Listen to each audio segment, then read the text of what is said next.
special guest is Dr. Sara Goldstein. She is the chief of staff up in Paramus, New Jersey, the Banfield up there, and she's here in Jersey trying to make some connections, but something very important that she has passion for is, and it's a movement that maybe you've heard about it. It's called the Fear-Free movement. For our listening and viewing audience, what is fear-free?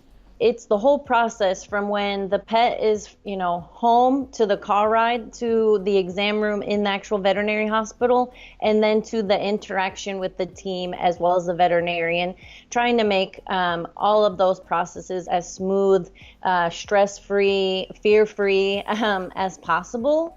And there's a lot of ways that can be done. First, like you had said, is really just education of the owners and knowing each pet. I know they're really big on if a pet is food motivated, writing that in the notes, really keeping track of those specific things. And really you can do many things like vaccines, drawing blood with very minimal restraint. And that's cats and dogs.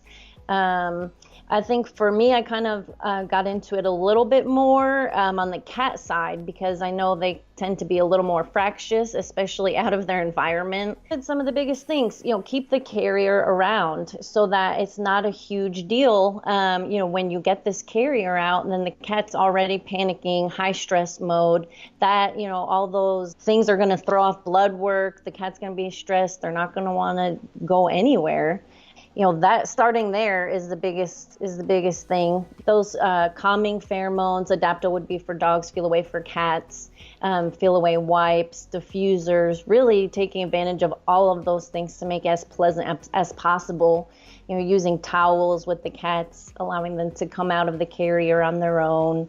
There's just so many different techniques that like I said, it starts, from the home. Education. And to reiterate, those pheromones, so you can get the pheromones in wipes, sprays, and plug-in diffusers like Glade diffusers and so right. They are available at your veterinarian. A lot of times we, as a veterinary team, will actually spray ourselves with the pheromones before we go into certain rooms, and we'll spray the towels that we need to use. Right. And it's amazing how that. Well, it's really the art of perfume, right? So yes. It's a pheromone. So now I believe Chanel No. 5 has something in it. You know what I mean? It's one of those things. So I think it's definitely. Great. What other things can the homeowner do to kind of? You talked about having the carrier out all the time so that it's not a traumatic thing affiliated with the. And we talked about the pheromone use. What else can the homeowner do to make it more comfortable? And frankly, we are talking more about cats, right? Because it is the cats that this actually works. We do have dogs that are definitely responsive to us, but it's mostly the cats that we're really gearing initially. I think initially it's how we're gearing the fear-free movement towards, right? Yeah, definitely. For cats, so even my own cats, like I said, I leave the carrier out. I put their own scented beddings in there. You can use Feel Away in there as well. And just making it as pleasant of an experience as possible. I know there's even specific ways that they recommend carrying the carrier while the cat's in it, not low, letting it swing. They're going to be stressed out. In the car, having them in a safe place, even if you have to belt them in, driving slow, if you're in New Jersey. You can drive slow, but you get honked at like crazy, right? Yeah. And I wouldn't even care. I'd be like, listen, I have to take my cat in.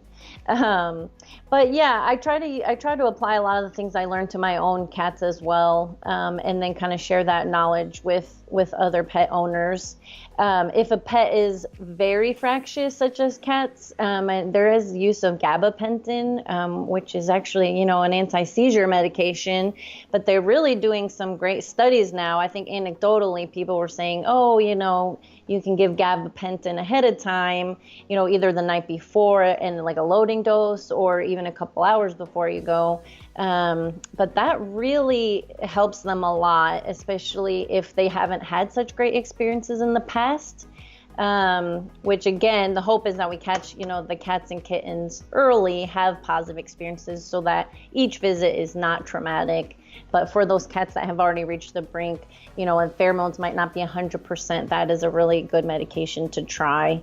Certainly contact your veterinarian about that as well. I knew it because I did have a epileptic golden. And so I was using it. Oh, wow. And then we started using it as neurologic pain for arthritic chronic arthritis issues. But the beauty of what it can do for a cat is amazing. So it's something like, I don't know how to describe it. I don't want to say it's, we do use, frankly, listening and viewing audience, we do use Xanax and stuff for you want to understand the concept that it is at times incredibly frightful for a pet to be at a veterinary hospital. And what we want to do is make it much less enjoyable. I mean, much more enjoyable, much less scary, much more enjoyable. And by doing so, if we can give them a feeling of calm, of ease, that then they'll actually don't mind going to the vet.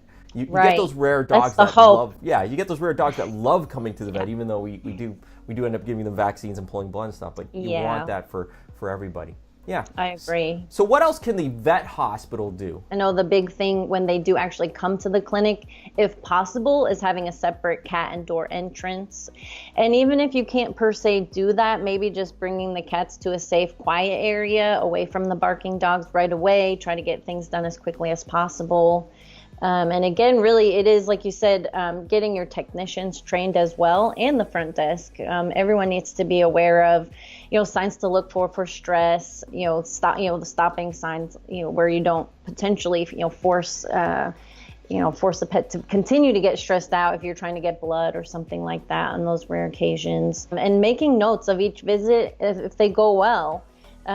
Use minimal restraint, was very food motivated. And I think they even say, try not to feed them ahead of time, especially for puppies. Cats, they're not so much food motivated. Some are. I got one, but the dogs, tend to be a lot more food motivated, where you can help distract them on those things.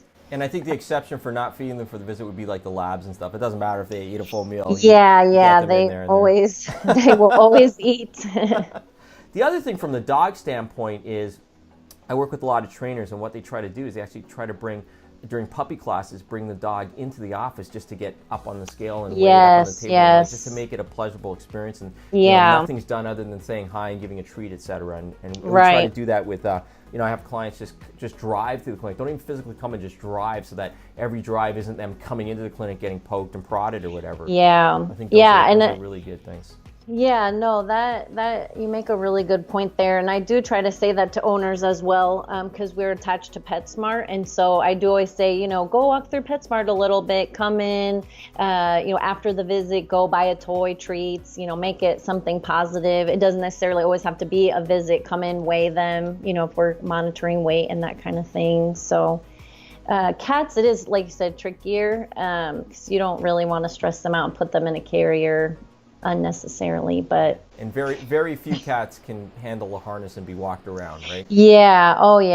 I've tried. It doesn't work out very well. I keep on thinking about that YouTube video of the cat just being dragged on the ground because they refuse to walk. I know. So it's one of those things. Cats are just different, and I think that, they got a mind of their own. But I do find that the approaches are definitely working. So what you need to watch as a viewing listening audience is it's in the old days we dump the carriers, or we grab them by the scruff and pull them out. Is that and some of you may be used to that. We've had situations where clients come in and we start unscrewing the top of the carrier and lifting it up. Right. They look a little puzzled about that. So I think it's important, and it's important as the pet parent to ask questions and discuss it with your veterinarian. Yeah, I completely agree. Especially with my cats, even before I was a veterinarian, if anyone scruffed them, I just didn't really like that. And I know the cats don't enjoy that. It's, it is offensive to them.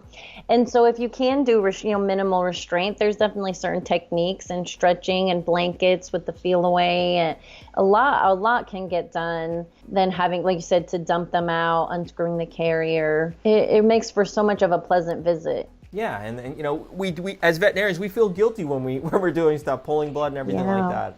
I think it's important. So I think the fear-free movement is something important. If you're interested in looking it up, you type it, Google fear-free, and a lot of information will come up from there.